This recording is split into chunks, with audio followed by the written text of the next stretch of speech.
is how we're currently at, but the index level, that above 25,400, gives you a whole lot of comfort. While, of course, IT is your leading sector for the day, you're also seeing dashes of green from a Sun Pharma, which is holding out 1%. Eternal's higher by 1%. Unilever, HDFC Bank as well, participating in today's Nifty move.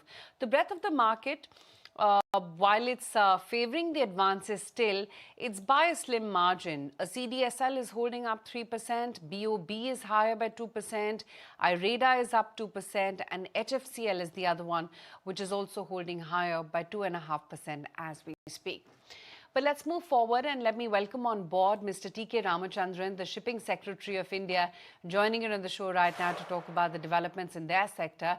Mr. Ramachandran, great to have you today on ET Now. Given the Baltic Dry Index, which is currently up at a 22-month high and up almost 2.9 times from the earlier times this year's lows, that is, what direct and indirect impacts do you think the government is observing right now on India's export competitiveness, especially for bulk commodities like your coal, iron ore, grains, etc.?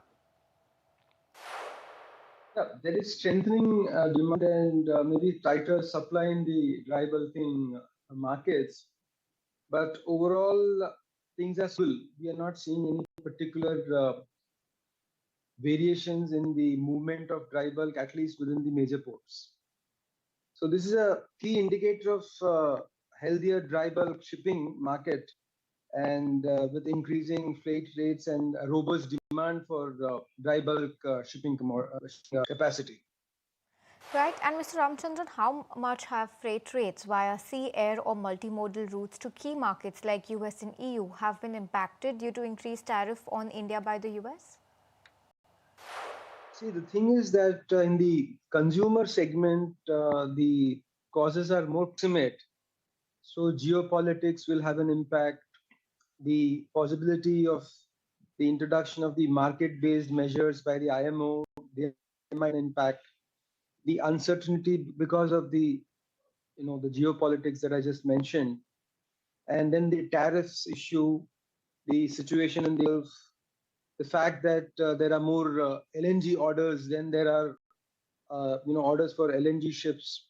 So all these things have an impact on the demand, and therefore I think there is a softening of demand as far as consumer goods are concerned, and therefore in the container pricing or shipping lines pricing their containers ship costs. So that is seeing some softening. Also, perhaps people have front loaded their movements. So I think this will stabilize over some time. Good morning, Mr. Ramachandran. Good to be speaking with you. But talking about the growth outlook, India currently has a small share of the global merchant shipping tonnage.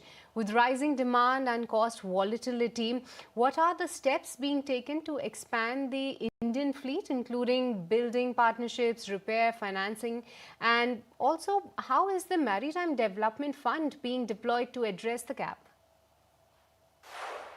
We were at about 40 or 50,000 GT manufacturing of ships in the last few years. That was the average annual output.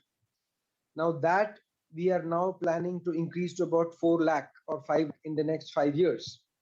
And in the next 25 years or 22 years, by 2047, we are expecting this to rise to a few million, maybe 3 or 4 million.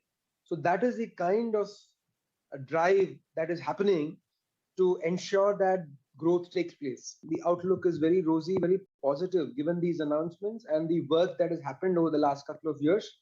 And we expect that with these schemes being launched and with more capability and capacity enhancement happening across the board and in many centers in India, both greenfield and brownfield, as well as in capital, because that was a major reason why a lack of access to funds, to proper tenures, and to low-cost interest rates. All this was impacting the shipping industry. So given these measures that the government has initiated, we are sure that things will improve. And our aim is to reach the 10th position in the world as far as shipbuilding is concerned by 2030. and the 5th position by 2047. Right. Mr. Ramachandran, what is the status then of key port infrastructure projects to reduce the turnaround time and reduce costs as well for you? And also, how much attention is being given to non-major ports and inland waterways? The total transformation of the port sector is something that is really, I think we are very proud of it, and we think that this is an ongoing journey, and that the next 5 years will be really crucial in terms of investments in the port sector and in terms of increase in efficiencies. I'll just give you an example of this issue related to efficiency. We found that in the major ports there are multiple processes being followed, and therefore we found that different ports take different time, different times, different have different processes, and therefore the shipping lines were not very comfortable. Now we brought in what is called the one nation one process, one nation one document. Documentation requirement was different in different ports. Someone wanted 80 documents, someone wanted 50 documents. So we did a comparison, we did an analysis, and then we now come to core set of documents, a core set of processes that we have now uh, put in place in all the ports, so that the industry is able to face one single process where whichever major port it goes to. This is just one example of the kind of reforms that are being carried out. Right. And Mr. Ramchandran, how does India plan to leverage green shipping or sustainability norms like clean fuels or emission targets, given that ships with greener technologies may have higher upfront costs but lower operating risk in the longer term? We think that the green port shipping transition will happen very smoothly, and hydrogen is being built in 3 locations, as you're aware: Kandla, Tuticorin, and Paradip. In all these 3 locations, pilots have already been launched. A 1 megawatt hydrogen electrolyzer has been set up in Kandla. Similarly, something in Tuticorin was launched. So that also, the green hydrogen, green methanol, green ammonia, those systems are also being set up. So we hope that then green corridor between Kandla and Tuticorin, between Kandla and Rotterdam, between Tuticorin and Singapore, these are also being expanded, and we are in talks with we have had MOUs with Singapore and with other countries, so that these green corridors, which will ensure that there is offtake, also take off. All right, great to know that. But with this, Mr. Ramachandran, would like to thank you for taking the time out and speaking with us this morning.